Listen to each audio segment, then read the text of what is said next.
Y este aplauso que recibe de prestado, en el viento escribe, y en cenizas le convierte la muerte, desdicha fuerte.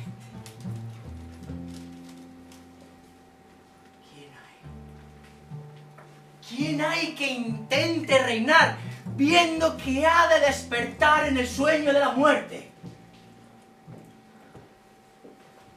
Sueña el rico en sus riquezas, que más cuidados le ofrece. Sueña el pobre que padece sus miserias y su pobreza. Sueña el que al medrar empieza. Sueña el que afana y pretende. Sueña el que agrava y ofende. Y en el mundo, en conclusión, todos sueñan lo que son, aunque ninguno lo entiende. Good evening, everyone, and thanks for coming again to the Spanish Film Forum from the Círculo Podemos Manchester. Mark Grants, is that all right? Who is actually an activist, a local activist involved in the so-called anti-bedroom tax movement in Manchester. So hopefully he will be able to explain to us tonight.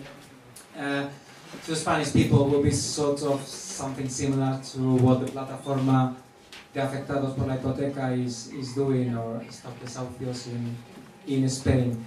But there's also, of course, a global strategy going on with the cities and with urban developments, and also has to do a lot with all those things we've been talking about economy and politics, and how this fracture between the rich and the poor is keep growing. And tonight we have another guest with us, which is Rodrigo O'Malley, who is an architect that's been 3 years working in Manchester, am I right? So hopefully we'll be also able to speak about how this economical condition is affecting architects to be able to develop sustainable designs and sustainable cities. My name is Mark Krantz, and I'm active in Manchester over housing question. And in England, this is around the bedroom tax. And the government thought that they would not fight back, but we have had a long fight back of the bedroom tax campaign. In Manchester, we have had 15 marches and demonstrations. We have been to the courts and protested at the courts, and we have been to the landlords and protested at the landlords. And we have held back the evictions. Many people are hurting, but they have not been evicted in big numbers. The second thing I wanted to talk about is something that has happened more in London. In the north, it is the bedroom tax that is a big problem. But in London and the south, it is more rents. The rent goes up and up and up, and the big money, the millionaires, they want to buy all the property, kick out the people, and then make millionaire houses. And we had 2 very successful protests in London with mainly mothers with their children. They were going to be kicked out of their estate where they had lived to make for property developers.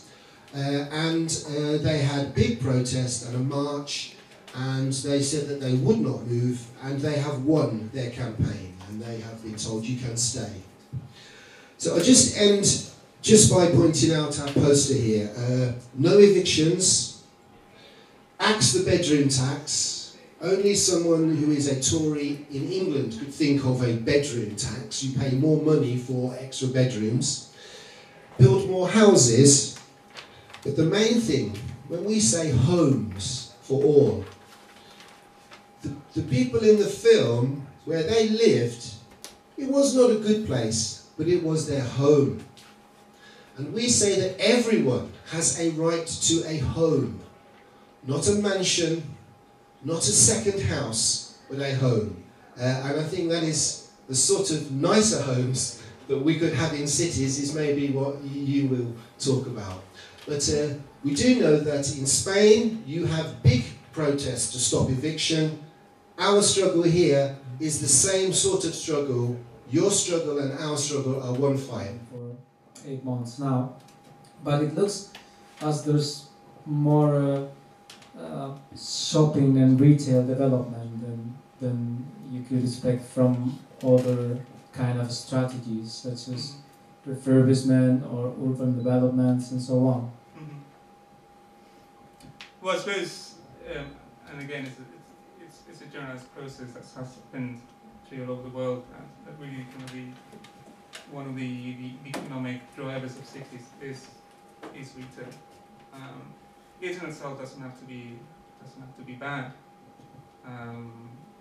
It can create employment, and if it's well managed, it can actually activate cities. It is true that there seems to be a movement towards kind of the generic city, where every city seems to be one and the same. But I think it's part of an ongoing process. I think cities are very resilient, and if you look at what's been happening in cities in the past decades, you realise there's a whole tour of force and a huge load of changes that are occurring all the time. It's actually what you see on the film. The cities actually eats people, and cities are very organic and are very dynamic. The big problem I understand in Spain is not social housing, it is people that were told you must buy a house, here is a mortgage, and then you cannot pay the mortgage back, and then they evict you from your house and they take the house back. And you keep paying the mortgage. And you carry on paying the mortgage for a house that is no longer yours. I mean, we think this is incredible. In England, the most sharp crisis for housing is people that do not have any money. It is for the poorest people who don't earn enough money to pay for the rent. In Britain, 1/3 of all people working have to get help with their housing because the wages are so low. And this is the social sector that you talked about, and it is getting smaller and smaller. And although there is talk of there must be social housing, there is no interest in building social housing because the people with the money, they want to build housing to sell for investment. City, whether we like it or not, does grow through private investment. And it always has done, and it always will. I mean, what the public authorities have to do is to somehow manage that. And planning actually is just setting the conditions by which someone who has money, who owns land, or has the capacity or ability to develop it, has to be somehow controlled by the public authorities. I think, and talking about cities, every city is divided between the richest people, the millionaires who have those rich shops and the expensive cafes and the expensive homes. But inside the city there are many, many poor people who do the cleaning. They work in the bar, they do they clean the streets, they work in the care homes or in the shops. And the people who are low paid cannot afford to live in the city. And this is very much in London, but it is also here in Manchester. The city centre of Manchester has had millions of pounds invested. There's all of these new buildings, fantastic. But if you go 1 mile in any direction, very great poverty in Manchester. 1/3 of all children are below the poverty line in Manchester, one of the highest levels in the country. People you see in Manchester are sleeping on the streets, are homeless people. This has doubled in 1 year. It has doubled because more and more people are desperate and have nowhere and no one. So I think on the question of how we have a better city, I think we could only have a better city if we bring the division between the 1% and the 99%. We need to, bring it, level it down. We need more equality. Make cities. I think actually the people who do the work are what make the cities. Private investment, where are they getting their money from? What is this money? And actually it's the ordinary people who are making the houses, or who are doing the work and are doing the important jobs, which are what making a city. And this is the myth that they're always telling us, that private investment, we need to rely on the private investment. Actually that relies on profit and it doesn't rely on ordinary people. And that's the problem with housing, is that it's been driven by private investment and it hasn't been driven actually by people's needs, which is about social housing. So why is it that every year they say, yeah, we'll make more council houses? Where are they? In England, we've had no council houses for years. So people from my area who've been waiting for years and years to go on a list for council houses, and they don't get them because they're not making anymore, because these cities are being driven by the ideology of private investment. And one other point about the idea of mobility, which has meant that there's a lack of belonging in a city, I think is a dangerous idea, because in cities like Manchester and London, we have a long history of immigration, and actually some of the best kind of collective action, some of the best kind of social housing and some of the best kind of traditions have come from these cities of immigration. So I don't think mobility is a new thing at all. We have a long history of mobility, and actually when people work together in the same kind of social housing, in the same workplaces, that's when you break down those divisions and make these real communities, I think. 2 points. Firstly, you talk about private investment. Well, the biggest landowner in the area is Peel Holdings, and they have a 50-year plan for the region, which is based on looking at transport forecasts, shipping transport forecasts, and basing a development plan in Liverpool and Manchester. City councils have a basic policy that if you can't get development done through Peel Holdings, you can't get development done. I think you're probably well aware of Peel Holdings. Yeah. That is one thing. You can talk about private investment, but when you've got a huge block of land ownership in one single company's hands, which is just, social housing is just not on the agenda, you've got a big problem. And secondly, within social housing, within the housing associations who are doing a fantastic job and do need support, but they are resisting the politicisation of their own residents. They have got tens of thousands of residents, and the management know full well the political potential of those residents, but they're fearful.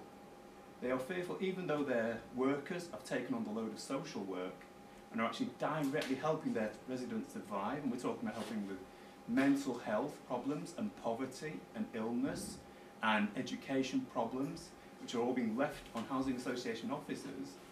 The management are still very resistant towards promoting this kind of represent themselves, get these residents organised, and that they should actually express their demands to give it a better voice so we can actually resist things like Peel Holdings. Greater Manchester has now been told by the Tory government that they will be able to run not only the council but also the health service for Greater Manchester.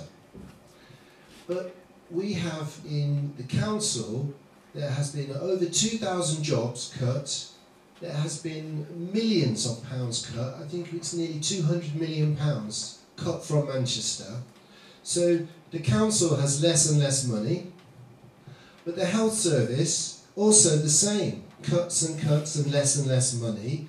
And if you put the two together, we are not going to have a better health service and a better council, because it is cuts, because we are in a city that is facing increasing austerity, and austerity is damaging all of the people who are the poorest people, and it is causing a crisis in all of the cities. Based on private hands, and the brick investment started, and we know what happened later, all the big recession and all the situation right now, so we really need to be aware of what we're speaking with. When we say that there is a matter with the land, of course there is a matter with the land, but in my opinion there is there's a very big thing to do by the local authorities and the councils and the politics if we want to make a sustainable society. And I think beyond expecting councils to do more or less, or beyond anybody else to do more or less, I think it's really up to us to really enjoy and make sure that we do build the cities. And it's about possibly things as simple as knowing your neighbours, as knowing kind of your local shops, as really trying to be part of a city as much as possible, even if you just live there for 6 months. You know, and it's really question what it means to be a citizen. Because I think more and more we are becoming more and more citizens, more than kind of nationals, as we move from city to city. And yeah, I suppose it's really up to us to build up cities and to really create that kind of that sense of I suppose of belonging and engagement. Okay, we need to be closing right now. Let me say thank you to both of the speakers for joining us tonight. And thanks all for coming to this FilmForum tonight also, and please come by. Thank you.